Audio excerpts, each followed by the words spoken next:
السلام عليكم ورحمة الله وبركاته. أهلا بكم في قناتي فوفي كريشنز. اليوم راح أسوي مقطع قصير عشان احنا في محطة القطار. نجي ناخذ عيال عمتي من الرياض، يعني بنات عمتي من الرياض إلى الدمام. هم جايين من الرياض، ناخذهم إلى الدمام.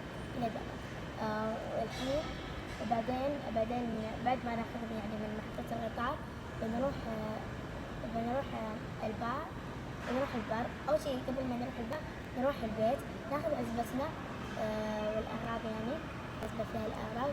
بعدين راح نروح البار، عشان كذا قلت لكم ناخذ العزبة، وبعدين بنكمل لكم في البار إن شاء الله.